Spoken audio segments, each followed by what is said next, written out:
એવો કોઈ ન પામે પાર, શિવ કથાનો મહિમા એવો કોઈ ન પામે પાર.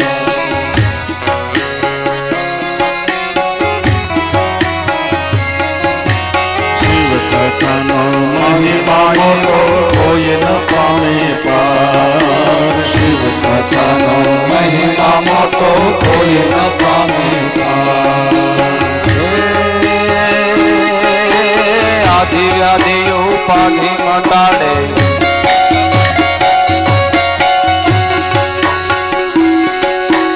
આદિ વ્યાધિ ઉપાધિ મટાડે, અંતે કરે ઉદ્ધાર. ભોળાને ભારતી ભજે, ભોળો કાંઈ એવો રીધે. ભોળાને ભારતી ભજે, ભોળો કાંઈ એવો રીધે. ભોળાને ભારતી ભજે, ભોળો કાંઈ એવો રીધે. ભોળાને ભારતી ભજે, ભોળો કાંઈ એવો રીધે.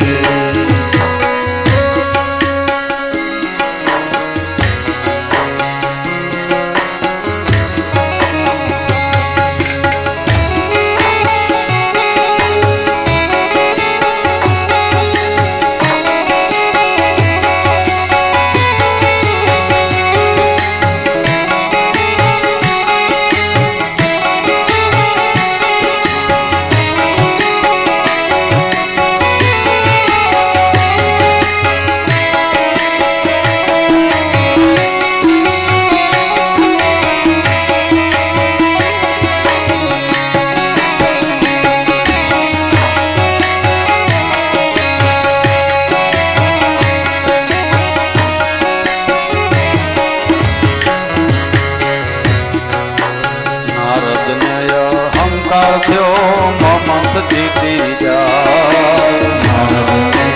નારદ એવો મમત જીતી જાય. નારદ એવો મમત જીતી જાય. નારદ મમત જીતી જાય.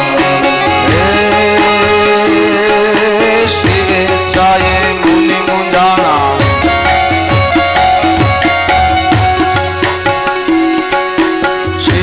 સાયે મુનિ મુંજાણા, મોહરે પાયમાં ભાઈ. ભોળાને ભારતી ભજે, ભોળો કાંઈ એવો રીધે.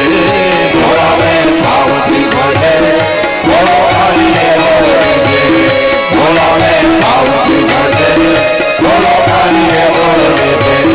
ભોળાને ભારતી ભજે, ભોળો કાંઈ એવો રીધે.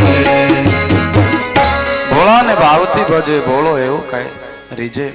મહાદેવનું નામ, ભગવાન શિવની ભક્તિ જેના જેના જીવનમાં છે ને, મહાદેવ કઈ એવી સજાવટ આપે. ભોળાને ભાવથી ભજે. અમારી સ્વયંની રચનાથી, અમારી મૌખિક રચના છે, એના દ્વારા અમે ભગવાન શિવની કથાને વર્ણવાનો પ્રયાસ કરી, સંસ્કૃતના શ્લોકોની સાથે લોકવાણીમાં પણ એને વણી અને મૌલિક રચના છે. ભગવાન શિવને ભોળાને ભાવથી ભજે, ભોળો એવો રીજે.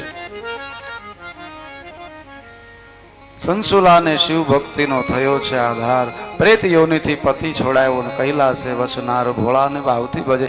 આગળ મહાત્મ્યની અંદર સંસુલા નામની સ્ત્રીની કથા છે.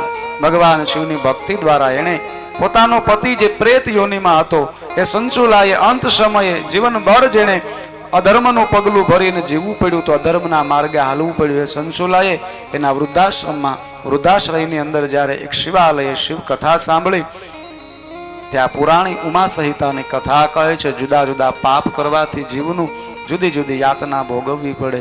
સંસુલાએ આ કથા સાંભળીને ભય લાગ્યો. ઓહો, આ પુરાણી જે વાત કરે છે, પાપ તો રાઈના દાણા જેવા છે, મેં પર્વત જેવા પાપ કર્યા છે.